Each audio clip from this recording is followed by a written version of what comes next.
अस्सलाम वालेकुम friends, welcome to my channel novel choice. I hope आप लोग खैरियत से होंगे और आप लोग का दिन भी अच्छा गुजरा होगा। सो फ्रेंड, आज मैं नया नॉवेल लेकर आई हूँ जो कि यकीनन आप लोग को पसंद आएगा। इसकी आज मैं पहली एपिसोड रीड करूँगी, तो यकीनन ये आप लोगों को नॉवेल बहुत अच्छा लगेगा। तो इस नॉवेल की तरफ बढ़ने से पहले अगर आप मेरे चैनल पर नए हैं तो प्लीज़ प्लीज़ मेरे चैनल को सब्सक्राइब ज़रूर कर देगा और बेल आइकन को भी ज़रूर प्रेस करेगा और साथ-साथ लाइक भी ज़रूर करेगा। तो चलिए अब ज़्यादा देर नहीं करते, बढ़ते हैं इस किस की जानिब। शीशे से बनी इस 12 मंजिला पर शिकवा इमारत की लिफ्ट से निकलता एक बिलय कॉफ़ी शर्ट सूट में मलबूस टाई लगाए, आंखों पर सनग्लासेस और हाथ में लैपटॉप उठाए वो बाहर निकला निकला इसे देखते ही सब लोग अटेंशन खड़े हो गए। इसकी पर्सनैलिटी, इसका रूप देखने के काबिल था। वो सर के इशारे से सबको जवाब देता सीधा मेन इंटरेस्ट से बाहर निकला तो सामने इसका ड्राइवर दरवाज़ा खोले बड़े मोहताना अंदाज में इसका इंतजार कर रहा था। आज वो एक बहुत बड़ी डील करके अपने महलनुमा घर पहुंचा था। वो शावर लेकर ट्राउज़र शर्ट पहने, माथे पे गीले बाल बिखरा है, वॉशरूम से निकलकर अपने कमरे में मौजूद सोफ़ा पे बैठा था कि इसका सेल फ़ोन बजने लगा। वो चलने फ़ोन की स्क्रीन को देखता रहा जहाँ रुखसार आपी लिखा हुआ आ रहा था। हेलो बुला आखिर इसने फ़ोन उठाया।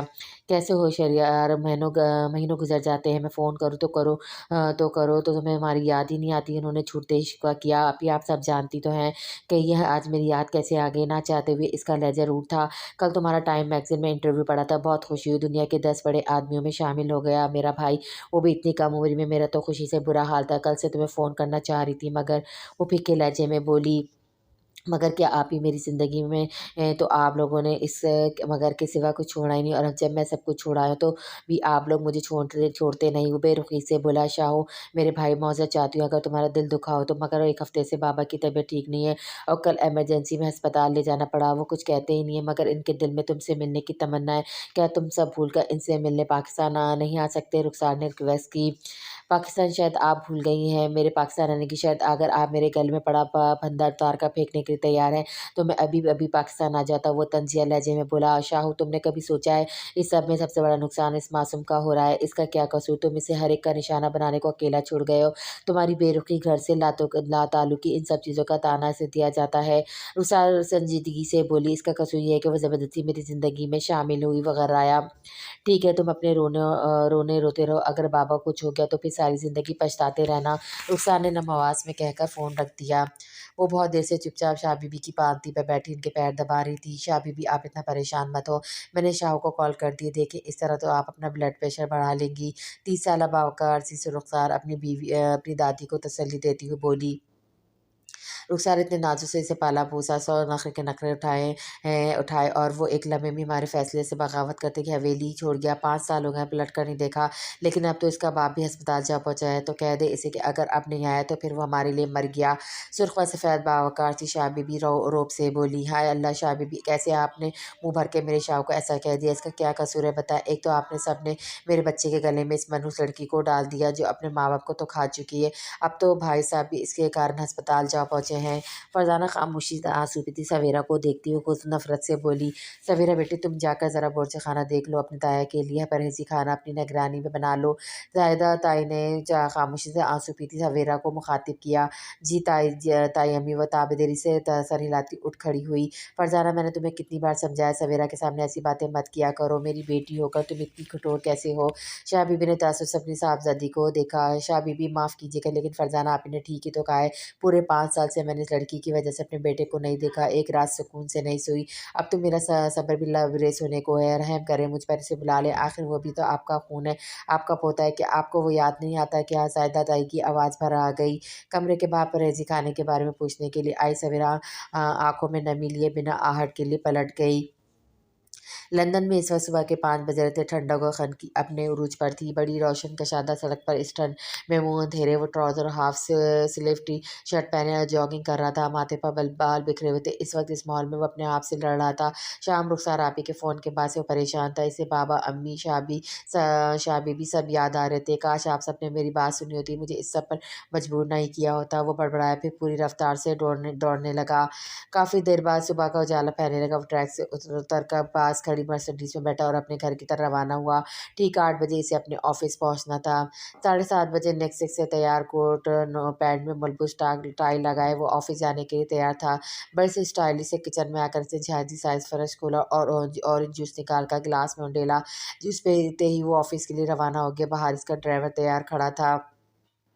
बड़ी सी शीशे की तरह चमकती हुई पुरुषका इमारत के मेन इंट्रेंस पर काली सी चमत्कारें मारती हुई मर्सिडीज आकर रुकी। बावरी ड्राइवर ने उतर कर मौतबान आसमान में पिछला दरवाज़ा खोला। अपने मकरूर अक्खड़ अंदाज में आंखों आंखों पे सियाह सनग्लासेस लगाए वो नीचे उतरा। सामने खड़ी इसकी सेक्रेटरी जेनी तेजी से इसकी जानिब आई। लपक इसके हाथ से ब्रेकफास्ट थामा। गुड मॉर्निंग बॉस, इसने विश किया। वर्ष वो सर हिलाता बड़े बड़े कदम उठाता अंदर की तरफ बढ़ गया। रिसेप्शन से लेकर लिफ्ट और लिफ्ट से अंदर मेन ऑफिस तक सारा स्टाफ चौक व चौक बंद था। सबके सलाम पर सर हिलाता अपने केबिन में चला गया। अभी वो आकर बैठे थे कि चीनी नॉक करके अंदर दाखिल हुई।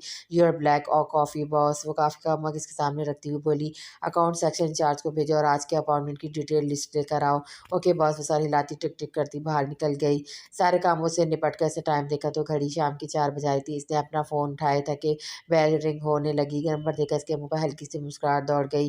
कहाँ हो तुम? मुझे लंच पर बुलाकर खुद गायब हो गए। मैं कब से अकेली बैठी हुई हूँ। शहरयार तुम मिलो तो सही ना। तुम्हें नानी याद दिलाई तो मेरा नाम भी उर्वा नहीं। वो गुस्से से बोली। उर्वा हनी सॉरी बीबी, मैं काम में बहुत बिजी था, भूल गया था कि आज लंच डेट था। खैर ऐसा करो तुम घर आ जाओ, मैं तुम्हें वहीं मिलता हूँ। वो उठता हुआ बोला। Mister Shehriyar, you are very proud and selfish stone head man. पता नहीं किस गधे ने मशवरा देके मैं तुम जैसे पत्थर से दिल लगा बैठी हूँ। तब कर बोली, मैं घर जा रहा हूँ, आना हो तो आ जाना। वो खड़ लहजे में बोलकर फ़ोन बंद करके खड़ा हो गया। वो घर पहुंचे थे कि सामने सीढ़ियों पर मुंह फैलाए अरवा को देखकर इसके लबों पे मुस्कुराहट फैल गई। चलो अंदर चले। वो इसका हाथ थाम कर इसके खड़ा करते हुए गोया हुआ। उर्वा भी को चू चारा किए बगैर इसके साथ घर के अंदर चली आई। शहरयार लॉन्च में आकर वो सबके करीब आई और बड़े प्यार से इसकी टाई की नोट ढीली की। क्या हुआ, परेशान क्यों हो? शहरयार ने एक नज़र बखौर नाजुक सी गुलाब रंगत वाली उर्वा को देखा। नहीं मैं परेशान तो नहीं, बस वैसे भी जिसकी ज़िंदगी में तुम हो वो परेशान क्यों होगा? वो इसकी आंखों में झांकते हुए बोला। अब ज़्यादा बनाओ नहीं, 4 साल से तुम्हें जानती खड़ूस इंसान, इसलिए फटाफट शुरू हो जाए। क्या बात है जो तुम्हें परेशान कर रही है? वो इसके सीने पर हाथ रखकर इसे सोफे पर धक्का देते हुए बोली, मेरे बाबा ऐसे हॉस्पिटलाइज है, शायद मुझे पाकिस्तान जाना पड़े। वो संजीदगी से बोला। Are you joking? दुनिया भर से लोग इलाज के लिए लंदन आते हैं, तुम अपने फादर को इधर बुला लो, इधर इलाज भी अच्छा होगा और तुम भी तो इस थर्ड वर्ल्ड कंट्री में जाने से बच जाओगे। अरवा ने मशवरा दिया।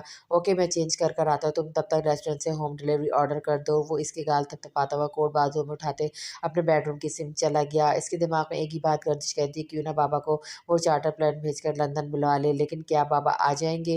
रात का वक्त था। फूफा जी, शाह बीबी और ज़ायदा ताई शहर अस्पताल गई हुई थी। मलकजी से कमीज सलवार में मलबूस सवेरा मेज़ पर गरम गरम रोटी लाकर रख रही थी। इसके पेशानी में पसीने के कतरे चमक रहे थे। लंबी घनी चोटी कमर पर झूल रही थी। रुखसार बड़े गौर से सवेरा को देख रही थी। जब फरजाना फूफा की आवाज़ पर चौंक गई। ये कैसी रोटी बनाई, और देखो सालन में नमक भी नहीं है। शाह बीबी ना हो तो इस घर में खाना भी ढंग का नहीं मिलता। लोटा के लोटा हो गई है, मगर ढंग से काम करना नहीं आता इस करम जल्दी को। वो जहरीले लहजे में बोली। सॉरी फूफो, सवेरा धीमी लहजे में बोली। चल अब यहाँ से अपनी मनु शक्ल गुम कर। बड़ी आई सॉरी फूफो, अरे तेरी वजह से 5 साल से हम सब शाहों के लिए तड़प रहे हैं। मेरे भाई साहब अपने बेटे के गम में अस्पताल पहुँच गए और ये बीबी कहती है सॉरी फूफो। फरजाना फूफो ने इसे लधाड़ा। वो खामोशी से पलटकर अपने कमरे की तरफ चली गई। रुखसार ने बहुत दुख से इसे जाते हुए देखा। ये जॉइंट फैमिली सिस्टम था। इस बड़ी सी हवेली में सब एक साथ रहते थे। रिश्ते नाते भी आपस में किए हुए थे ताकि ख़ानदानी ज़मीन जायदाद घर से बाहर ना जाने जा पाए। शाह बीबी इस घर की सरबराह थी। इनके 2 बेटे सलीम, फारूक और एक बेटी फरजाना थी। फरजाना सबसे बड़ी थी जो अपने ताएजा से ब्याही हुई थी। इनके 2 बेटे थे अकरम और रमीज़। अकरम की शादी उन्होंने रुखसार से की। सलीम जिनकी शादी उनकी भतीजी जायदा से हुई थी, उनकी 2 औलादें हुई। बड़ी बेटी रुखसार पे इससे 4 साल छोटा है। सबका राज दुलारा शहरयार।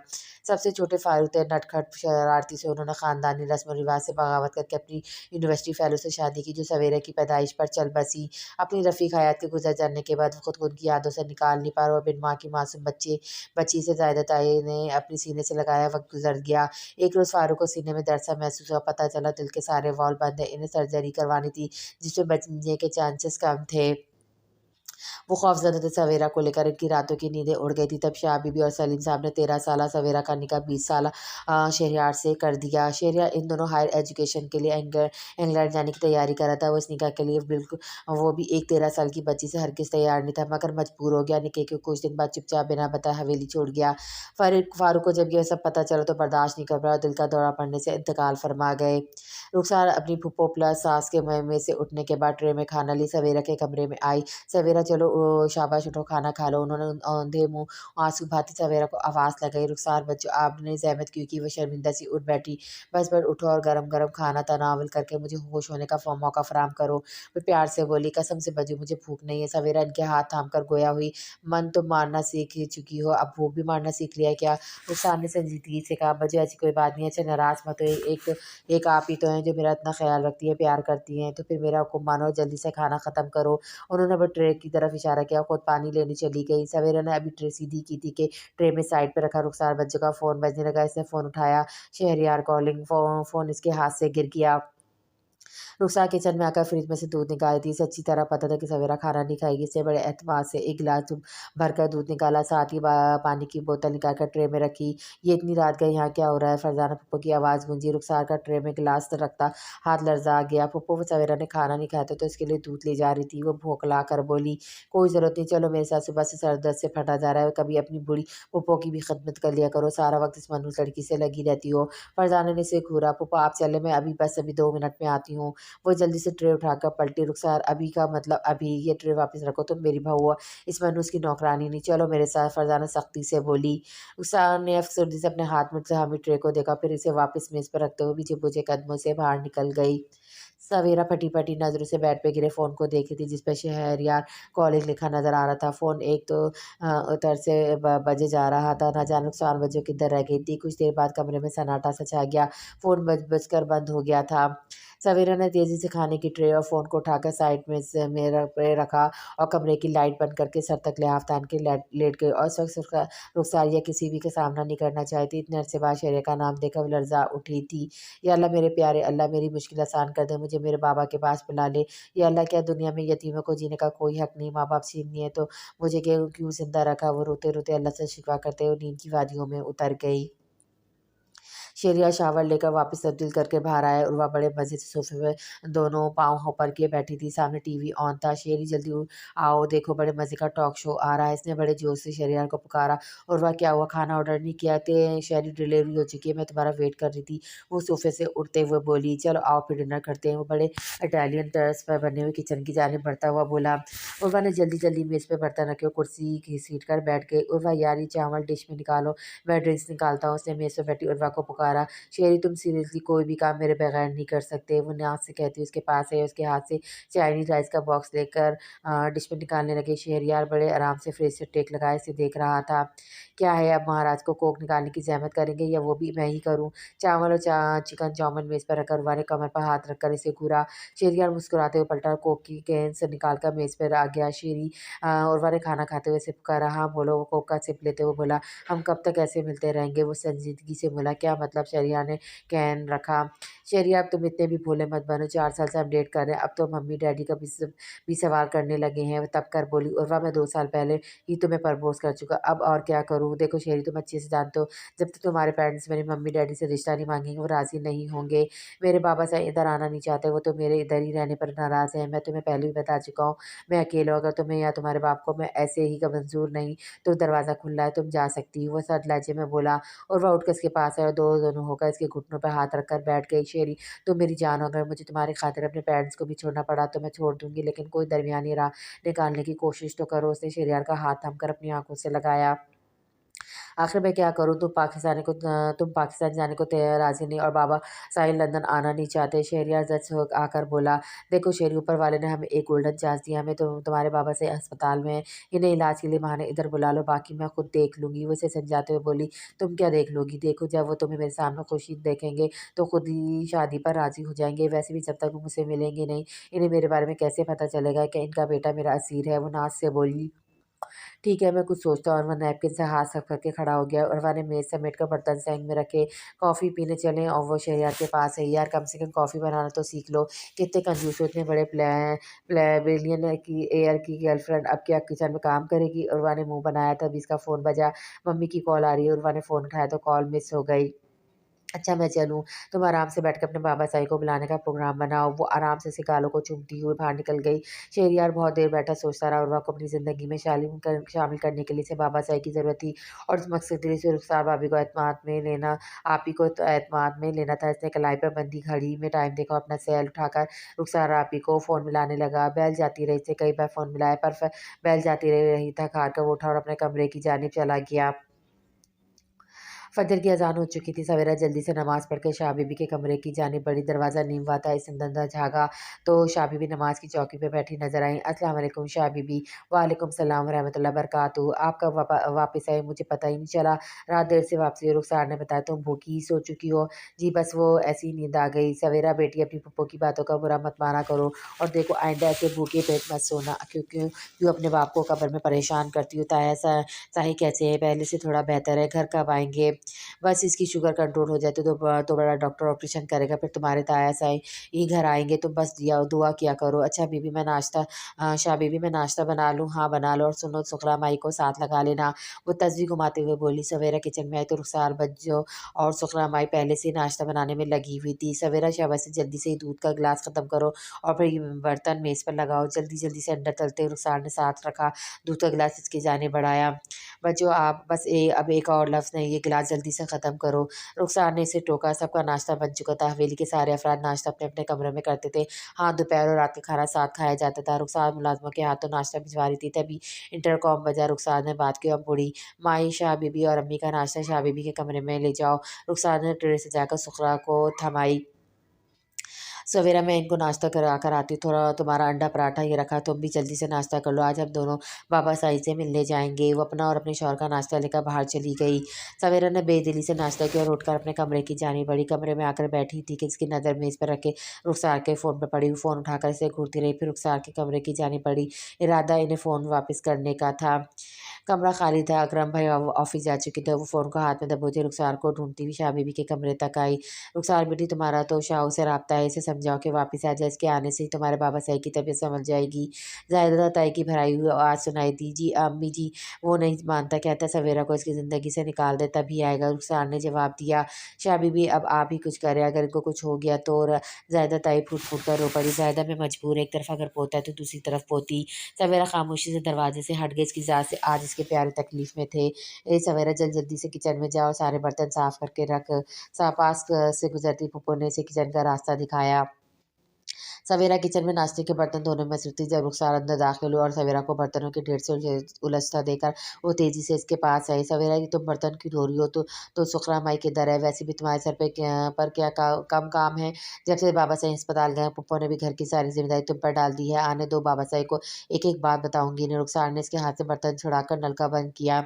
रुखसार बच्चों करने दें, बस थोड़े से ही तो बर्तन है, पुप्पो नाराज़ हो जाएँगी। वो नाज़ी बोली। खदब खुदा का, ये तो हमें थोड़े से बर्तन रख देखते हैं वैसे, यार तुम भी क्या सोचती हो कि मैं मुँह पर कितना प्यार जताऊँ? जब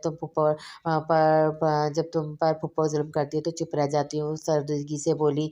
नहीं, नहीं रुखसार बच्चों ऐसा मत कहिए, एक तो आप ही तो हैं जो मुझे प्यार करती है, वरना मैं तो कुछ भी नहीं। इसकी आँखों में नमी उमड़ आई। फूफो तुम पर इस कदर ज़ुल्म ढाती हैं और तुम उफ़ के लिए किए बगैर इनकी हर बात को मानती हो, काम की जाती हो। याद रखो सवेरा, तुम भी इस घर की बेटी हो, इनकार करना सीखो, अपना हक पहचानो। खुदा के लिए अपने आप को इस तरह ख़त्म मत करो। देखना एक दिन आएगा जब शहरयार पलटेगा और तुम्हें इस हवेली से बहुत दूर ले जाएगा, परियों के देश में।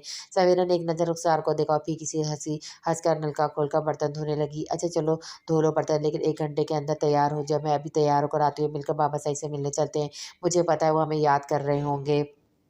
सारिस का गाल थपथपाते हुए किचन से निकल गई। सवेरा जल्दी-जल्दी सारे काम निपटा कर अपने कमरे में आई। अलमारी खोलकर एक सादा सा जोड़ा निकाला और जल्दी से तैयार हो गई। बाहर निकली तो सामने रुखसार और ज़ायदा ताई चादर ओढ़े इसका इंतज़ार कर रही थी। बच्चों मैं रेडी हूँ, वो बोलती हुई अंदर आई। रुखसार तो हॉस्पिटल जा रही, बीबी तुम कहाँ जा रही हो? पास बैठी फरज़ाना पप्पो ने एतराज़ किया।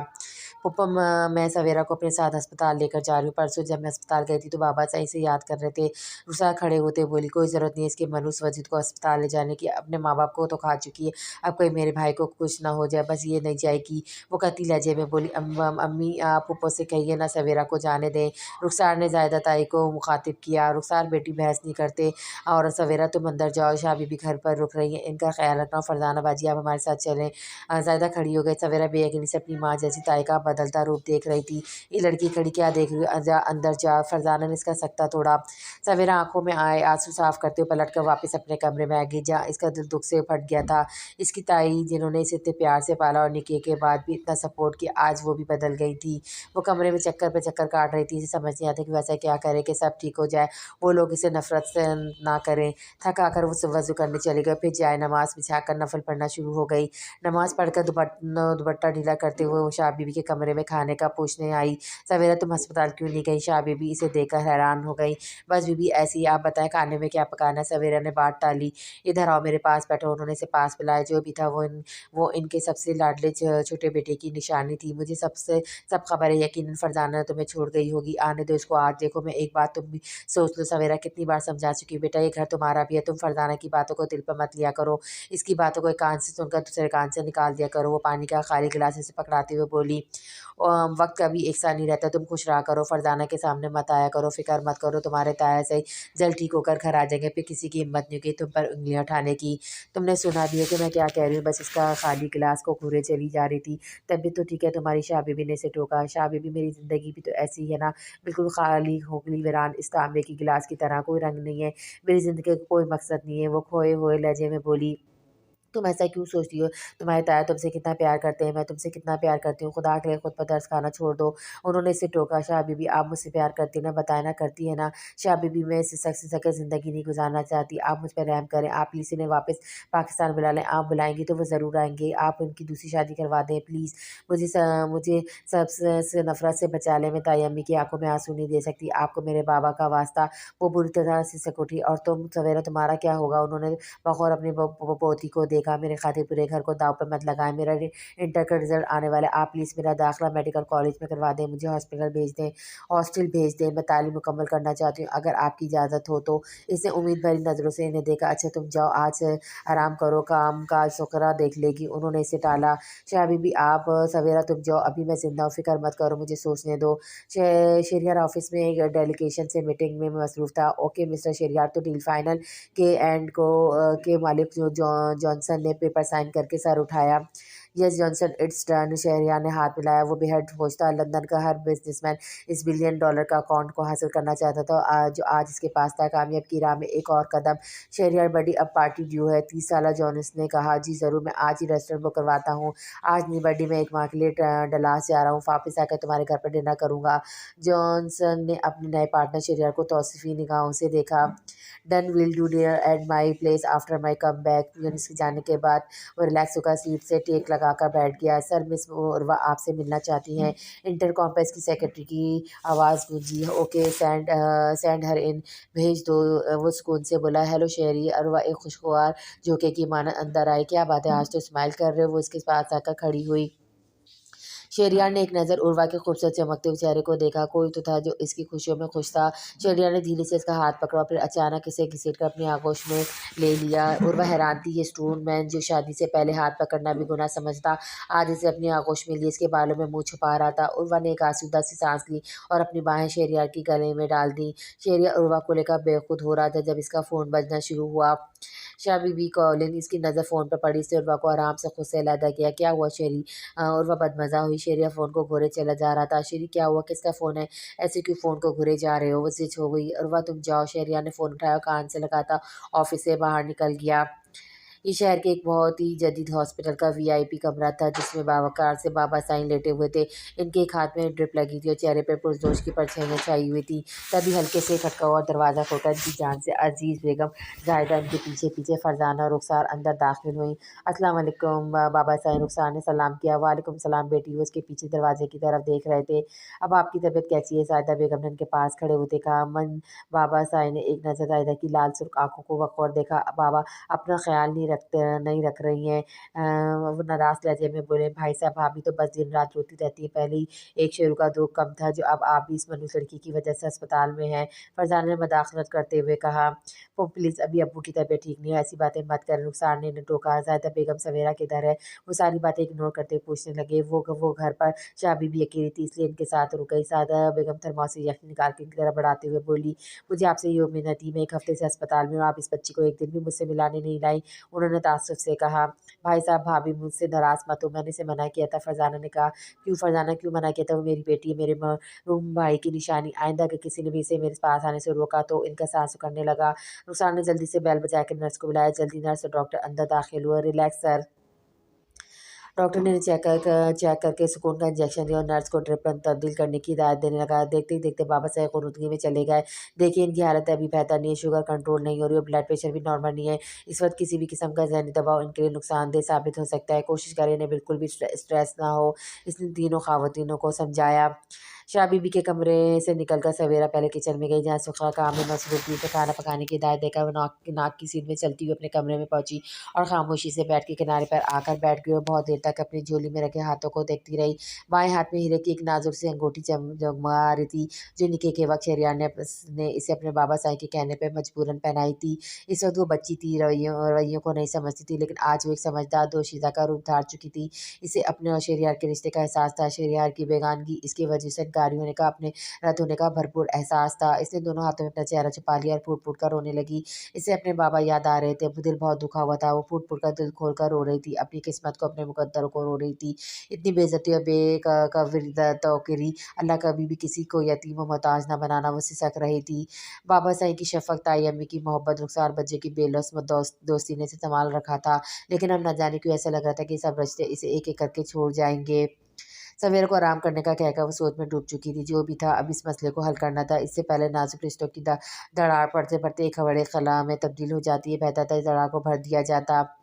काफ़ी सोच-विचार के बाद वो जानमाज़ बिछाकर नफ़िल पढ़ना शुरू हो गए। इनके नज़दीक हर मुश्किल का हल सोने रब की इबादत, नमाज़ पढ़ने में था। नफ़िल इबादत से फ़ारिग होकर पुरसुकून हो चुकी थी। उन्होंने सरहाने फ़ोन उठाया, "ज़ाहिदा, आज फ़रज़ाना को अस्पताल में रात रुकना है, उसे बता दो और तुम और रुख़साना भी सलीम से मिलकर जल्द वापस आओ।" उन्होंने हिदायत दी। फ़ोन रखकर उन्होंने इंटरकॉम मिलाया। "सुखरा, ज़ाहिदा बेगम जैसे ही घर आई, इन्हें मेरे कमरे में भेजो।" इनके चेहरे से लगता है वो किसी नतीजे पर पहुँच चुकी हैं। असर की नमाज़ के बाद ज़ाहिदा बेगम, रुख़सार घर वापस लौटी तो सुखरा ने इन्हें शाह बीबी का पैगाम दिया। वो दोनों चादर उतार कर तय करती हुई शाह बीबी के कमरे में की जानिब बढ़ी। अस्सलाम वालेकुम, अंदर दाखिल होकर सलाम किया। वालेकुम सलाम, उन्होंने सर के इशारे से जवाब दिया और बैठने का इशारा किया। शाह बीबी, आपने याद किया? ज़ाहिदा ताई बैठते हुए गोया हुईं। "आप सलीम कैसा है? इसकी तबीयत कैसी है?" उन्होंने संजीदगी से बेटे की तबीयत पूछी। "अभी तो वैसे ही है, बड़ा डॉक्टर कहता है शुगर कंट्रोल हो गई है, तभी कुछ करेंगे।" "ज़ाहिदा बेगम, हमने आज बहुत सोच समझ कर एक बड़ा फ़ैसला किया है।" वो तस्बीह घुमाते हुए बोली। "जी शाह बीबी, आपका हर फ़ैसला सर आँखों पर, आप हुक्म करें।" ज़ाहिदा बेगम ने इनके हाथ थामे। "सवेरा हमारी पोती, हमारे दिल का टुकड़ा, तो दूसरी तरफ शाहू हमारी जान से है। हमने ये रिश्ता बहुत सोच समझ कर जोड़ा है बहू, और वो तो तुम्हारे अपने हाथों की पली बच्ची है और मैं तुम सबके रवैये को देख रही हूँ, इसलिए मैंने सोचा कि सवेरा की रुखसती कर दी जाए। मगर रायता बेगम ने कहना चाहा, अगर मगर कुछ नहीं किया, तुम्हें सवेरा अपनी बहू के रूप में कबूल है या नहीं? अपनी बात करो ज़ाहिदा।" वो उनकी बात काटकर दो टोक लहजे में बोली।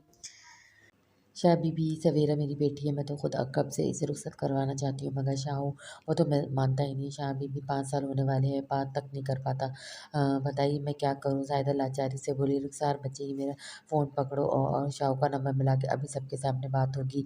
वो अपना फ़ोन रुखसार की जानिब बढ़ाते हुए बोली। रुखसार ने उनके हाथ से फ़ोन लिया, एक नज़र अपनी परेशान बैठी माँ को देखा, फिर फ़ोन मिलाकर हैंड फ्री करके मेज़ पर रख दिया। बेल जा रही थी और वो सब दम साधे फ़ोन को देख रहे थे। शहरयार अपने फ़ोन पर शाह बीबी का नाम झमकवाता देखकर एकदम चौंक गया। इसी तेज़ी से उर्वा को खुद से अलग किया और इसे वापस जाने का कहता हुआ फ़ोन उठाकर कानों से लगाते हुए सीधा बाहर निकल आया। शाह बीबी, ये आप ही है ना? वो अभी तक बेयकीनी का शिकार था। गाड़ी के करीब पहुँचकर तेज़ी से ड्राइवर को बाहर निकलने का इशारा किया। "अस्सलाम वालेकुम, कितने सालों के बाद आपने मुझे याद किया। मुझे तो लगा आप मुझे अपने शाहू को भूल ही गई हैं।" ना चाहते हुए वो शिकवा कर गया। "वालेकुम सलाम, रास्ता तो तुम भूले बैठे हो।" ठहरे हुए लहजे में शाह बीबी की आवाज़ उभरी। "आप सब जानती तो हैं, मैं तो आपको बाबा साईं को, अम्मी को देखने के लिए तड़प रहा हूँ, लेकिन लगता है देर किसी को मेरी फ़िक्र नहीं। खैर, आज इतने सालों के बाद आपने मुझे याद किया, कहिए क्या हुक्म है?" वो मुतवाना अंदाज़ में बोला। "देख शेरियार, तू घर छोड़ गया, हमारे फैसलों से टकरा गया, फिर भी हमने कुछ नहीं कहा, बल्कि उल्टा तेरे बैंक में लाखों पाउंड्स डलवाए कि तुझे परेशानी ना हो। तूने पलट के ज़िद में आकर मुड़ के नहीं देखा, फ़ोन नहीं किया इधर, हम तेरी जान व माल का सदका देते रहे। 4 साल से भी ऊपर हो गए तुझे घर छोड़े, अब तू अपनी इज़्ज़त छोड़ दे, वापस आ जा। तेरा बाप अस्पताल में पड़ा है, बस अब बस कर और वापस हवेली आ जा। मैं आ जाता हूँ, मगर फिर इसका अब क्या करेंगे?" इसने दरपर्दा सवेरा की बात की। "बस तू आ जा, तो तेरी दुल्हन की रुखसती करवा लेंगे।" वो इत्मीनान से बोली। "मुझे रुखसती रुखसत नहीं करवानी। शाह बीबी आप भी अच्छी तरह जानती हैं। वो आस्तीन फ़ोल्ड करता हुआ ब्लूटूथ कानों में लगाकर ड्राइव करने लगा। क्या मतलब बिल्कुल नहीं करवानी? ये अभी नहीं करवानी। संजीदगी से पूछा, ये रिश्ता आप लोगों ने ज़बरदस्ती जोड़ा है, मैं कभी भी इसे रुखसत नहीं करवाऊँगा। आप इस रिश्ते को ख़त्म करें तो मैं वापस आ जाऊँगा। रिश्ता ख़त्म कर दें वो तेरी इज़्ज़त है। इज़्ज़त तो इससे ऐसे मुँह नहीं मोड़ सकता। बचपन से तेरे नाम पे बैठी है, तेरे निकाह में है, तू इतना बेगैरत कैसे हो सकता है कि अपनी निकाही बीवी से रिश्ता तोड़ के इसे किसी और के हवाले कर दे? आखिर तुझे एतराज़ क्या है? शाह बीबी प्लीज़ मेरी बात को समझिए, वो मुझसे उम्र में बहुत छोटी है। हवेली में पली-बड़ी एक दब्बू-सी मशरक़ी की लड़की मेरे साथ नहीं चल सकेगी। मैं दुनिया घूमना चाहता हूँ। मैं अपनी बीवी के साथ मिलके कदम से कदम मिलाकर ज़माने का सामना करना चाहता हूँ। मुझे अपनी हम उम्र बीवी चाहिए, पढ़ी-लिखी, मॉडर्न, मज़बूत लड़की। इसने हज़ारों बार कई बात दोहराई। जब वो तेरे निकाह में आई थी इस वक़्त बच्ची थी, अब वो जवान हो चुकी है। हमारे 7 पुश्तों में इतनी खूबसूरत लड़की नहीं गुज़री और पढ़ भी रही है। इंटर का इम्तिहान दिया है, 20 सुक्कड़ नमाज़ी और बड़े साफ़ दिल की लड़की है मेरी सवेरा। उन्होंने तहम्मुल से कहा, मैं मानता हूँ वो बहुत अच्छी लड़की है, इसमें सभी कुछ है, मगर फिर भी इसमें मुझे सिर्फ़ एक गज़ल रोती-धोती लच्ची नज़र आती है। मैं अपनी पूरी ज़िंदगी ऐसे बेजोड़ रिश्ते में बंध कर नहीं गुज़ार सकता। मुझे अपना हम-उम्र साथी चाहिए। वो गोया हुआ, ऐसी जीवनसाथी तो खुशकिस्मती से मिलती है। शहरियार, तुमने मुझे बहुत मायूस किया, तुम इस लड़की के काबिल नहीं हो। इनकी लहज़ में बला का दुःख था। शाह बीबी आप एक दफ़ा मेरा ये नज़रिया भी तो देखें। क्या आपको नहीं लगता कि ये बेजोड़ शादी मेरे साथ नाइंसाफ़ी है? कम से कम जीवन साथी तो इंसान की पसंद का होना चाहिए। ये सारी ज़िंदगी इंसान अपने नापसंदीदा शख्सियत के साथ ज़िंदगी गुज़ार दे। आप एक दफ़ा मेरी बात को तो समझिए, मेरी इनसे नहीं बनती, ना ही बनेगी। वो सच हुआ था। देख शायद दुनिया में मैंने ऐसे बहुत से जोड़े देखे जिनकी आपस में नहीं बनती, ज़हनी मुताबाकत नहीं होती, ख़यालात नहीं मिलते और वो अलग हो जाते हैं, रिश्ते टूट जाते हैं। मगर तेरी तरह बगैर जाने, बगैर देखे, बगैर परखे कौन अपनी बीवी को छोड़ता है? निकाह एक पाकीज़ा रिश्ता है, इसे मज़ाक मत बना। मैं तेरी हर बात मान लूँगी, लेकिन पहले तू सवेरा को जान तो ले, परख ले। तू ले ऐसी मफ़रूज़ात की बिना पे इसे छोड़ना ज़ुल्म है। अब वो इतनी भी बच्ची नहीं है, 8-10 साल का फ़र्क तो कोई फ़र्क नहीं होता। उन्होंने समंजस सी बात आगे बढ़ाई। आप कहना क्या चाहती हो? वो उलझा देख तेरी इधर इधर पूरी बरादरी को पता है कि सवेरा तेरे निकाह में है। अगर तू इसे मिले बगैर ही छोड़ देता है तो हमारे ख़ानदान की बुनियादें हिल जाएँगी। कोई भी फिर आपस में रिश्ता करने का नहीं सोचेगा। इसलिए पुत्र तू वापस आ, इसे रुख़सत कर और फिर साल भर में अगर तुझे वो ना भाए तो फिर तेरा कोई इंतहाई फ़ैसला करना हक़ पर होगा। सोच ले, इस तरह तेरी ससकती तड़पती माँ भी तुझसे मिल लेगी और तेरे बाप को भी चैन मिलेगा। शाह बीबी ने समझाया। आप कहना क्या चाहती हैं कि अगर 1 साल के अरसे में मेरी इससे नहीं बनी तो मैं इसे तलाक दे सकता हूँ? आप और बाबा साहब मेरा साथ देंगे? इसने भी यकीनी से पूछा। हाँ, माना कि हमें बहुत दुःख होगा, लेकिन ये इत्मीनान तो होगा कि तूने कोशिश की है उस रिश्ते को निभाने की। मैं मरने के बाद अपने फारूक को मुँह तो दिखा सकूँगी। वो संजीदगी से बोली, ठीक है शाह बीबी, मुझे मंज़ूर है, लेकिन आप याद रखिएगा बात सिर्फ़ 1 साल की है। इसके बाद मैं आज़ाद होऊँगा अपनी पसंद से शादी करके ज़िंदगी गुज़ारने के लिए। वो तौक़ुफ़ के करके ठहरे हुए लहजे में बोला, चल अब जल्दी से फ़्लाइट बुक करवा और आ जा। उन्होंने प्यार से कहा, मैं ठीक 3 दिन बाद पाकिस्तान में होऊँगा। और वह इंतहाई हैरत से शहरयार को ऑफ़िस के बाहर से जाता देख रही थी। आज पहली दफ़ा शहरयार ने पेशकदमी की थी। इसे जो हुआ था फिर सिर्फ़ एक कॉल के लिए इसे बेदर्दी से खुद से अलग करके चला गया था। इसे हद से ज़्यादा बेइज़्ज़ती का एहसास हो रहा था। आँखें नम हो रही थी। इसे साइड पे अपना पर्स उठाया, सनग्लासेस आँखों पे लगाया और बाहर निकल गई। पार्किंग में दूर-दूर तक शहरयार की गाड़ी का नामो-निशान तक नहीं था, यानी वो इसे छोड़कर जा चुका था। वो पसमंदा अंदाज़ में चलती हुई अपनी गाड़ी तक आई, पर्स सही सीट पे फेंका और खुद सीट पे गिरने के से अंदाज़ से बैठकर सर स्ट्रेन से लगाकर रोने लगी। काफ़ी देर बाद से सर उठाया तो इसकी खूबसूरत आँखें रोने से सुर्ख हो चुकी थी। एक गहरा साँस भरकर इसने खुद को कंपोज़ किया और पास पड़ा फ़ोन उठाया। 4 घंटे मुझे इधर बैठे 4 घंटे हो गए, ज़ालिम ने एक फ़ोन भी नहीं किया। वो टाइम देखती बड़बड़ाई, कुछ सोच कर इसे शहरिया का नंबर मिला जो मुसलसल बिज़ी जा रहा था। शहरी कॉल में इसने टेक्स्ट किया। काफ़ी देर तक कोई जवाब ना आया तो इसने सुलगते हुए गाड़ी स्टार्ट की और शहरिया के घर की जानिब रवाना हो गई। शहरिया के बड़े से महलनुमा घर के ड्राइव पर इसने गाड़ी पार्क की और नीचे आकर सीढ़ियाँ चढ़ते हुए जब मेन दरवाजे पर पहुँच गई। बेल बजाने से पहले इसे अपनी उँगलियाँ बालों में चलाते हुए उन्हें दुरुस्त किया। बेल बजाई, जल्दी से अपनी शर्ट को खींचकर दुरुस्त की सिलवटें दूर की। बेल का जवाब ना आया। इसने लिविंग रूम की खिड़की से अंदर झाँकने की कोशिश की, मगर दबे इस पर्दों की वजह से इसे कुछ नज़र नहीं आया। वो पलटकर गाड़ी की तरफ गई और अपने पर्स से घर की चाबी निकाली, वापस ऊपर आई। अब तो वो दरवाज़ा खोलकर अंदर दाखिल हो चुकी थी। पूरा घर साए-साए कर रहा था। हेलो शेरी, कहाँ हो? आवाज़ें देती हुई आगे बढ़ी और अंदर ही शेरिया का बेडरूम था, जिसका दरवाज़ा हल्का सा हुआ था। अंदर से इसके बोलने की आवाज़ें आ रही थी। वो धीरे से आगे बढ़ी, सामने शेरी जीन्स पहने बिना शर्ट के कान में हैंड फ्री लगाए अपने ऑफ़िस स्टाफ को हिदायत दे रहा था। साथ-साथ बैकपैक सूटकेस खुला पड़ा था, जिसमें वो कपड़े रखा था, शायद किसी बिज़नेस ट्रिप पे जा रहा था। वो गौर से उसे देख रही थी, लंबा-चौड़ा वज़र्दी जिसामत वाला शहरी। ऐसे ही तो वो इस पर नहीं मर मिटी थी। बिना आवाज़ के वो धीरे से आगे बढ़ी, शेरी आके बरहाना शाने से सर टकराकर खड़ी हो गई। शाह बीबी से बात करने के बाद शेरी अपना माइंड बना चुका था। इसे सबसे पहले इस्तांबुल जाना था, अपनी एक बहुत अहम मीटिंग को जल्दी से निपटाकर वहीं से पाकिस्तान रवाना होना था। वो भी तड़प रहा था अपने माँ-बाप से, अपनी बहन से, सबसे बढ़कर अपनी जान से प्यारी दादी शाह बीबी से मिलने के लिए। सारे कामों से निपट कर सीट बुक करवा के नहा कर निकल गए। इसे रात की फ्लाइट से तुर्की रवाना होना था। बिस्तर पे बैग रखे हुए अपनी पैकिंग करने के साथ-साथ अपनी सेक्रेटरी को हिदायत दे रहा था। तभी अचानक किसी ने उसके शाने पे सर रखा। वो तेज़ी से पीछे मुड़ा। तुम इस वक़्त इधर क्या कर रही हो?" फ़ोन बंद करके उर्वा की जानिब पलटा। "मैं कब से तुम्हें कॉल कर रही थी, मैसेज भी छोड़े, क्या तुमने चेक नहीं किए?" इसे ठनक कर कहा।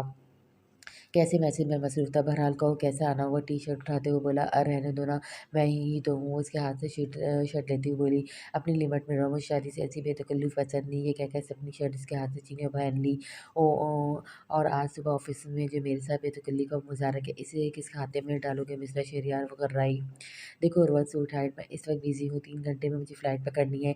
1-2 हफ़्ते में मैं वापस आ जाऊँगा, फिर खुलकर बात करेंगे। इसे समझाया। शेरी तुम किधर जा रहे हो? मुझे बताए बिना। वो 2 हफ़्ते का सुनकर हवास पस्ता हुई थी। मैं एक काम से इस्तांबुल जा रहा हूँ और 3 दिन ठहर कर पाकिस्तान आ जाऊँगा। पाकिस्तान? इन्हें तो शेरी ऐसा मत करो। नहीं शेरी ऐसा मत करो। तुमने तो कहा था कि तुम अपने बाबा साई को यहीं बुलाओगे इलाज के लिए। उर्वा मेरा जाना ज़रूरी है, बस 2 वीक की तो बात है, फिर मैं वापस इधर आ जाऊँगा तुम्हारे पास। नहीं शेरी, मैं वो कहते-कहते रुक गए, पलट कर जाने लगी। शेरिया ने तेज़ी से कलाई थाम कर इसे रोका। कहाँ जा रही हो? मैं घर जा रही हूँ। क्यों? अपनी बात तो मुकम्मल करो। शेरी हाथ छोड़ो, मुझे अभी घर जाकर पैकिंग करनी है, डैड से बात करके सीट बुक करवानी है। तुम कहाँ जा रही हो? तुम नहीं हम। मैं तुम्हारे साथ जा रही हूँ, पहले इस्तांबुल फिर पाकिस्तान। वो इसकी आंखों में झाँक कर बोली। दिमाग दुरुस्त है तुम्हारा, मैं तुम्हें साथ नहीं ले जा सकता। वो तब गया। मगर क्यों प्यार करते हो मुझसे? शादी के लिए प्रपोज़ तक कर चुके हो, तो फिर साथ ले जाने में कबाहत क्या है? या फिर मैं ये समझूँ कि तुम मुझसे इतने अरसे से फ्लर्ट कर रहे थे? वो उसकी आँखों में झाँकते हुए बोली। उर्वा जाओ, जो करना है करो। वो सब करते हुए उसका हाथ झटक कर बोला। उर्वा एक नज़र उसके गुस्से से चेहरे को देखते हुए बाहर निकल गई।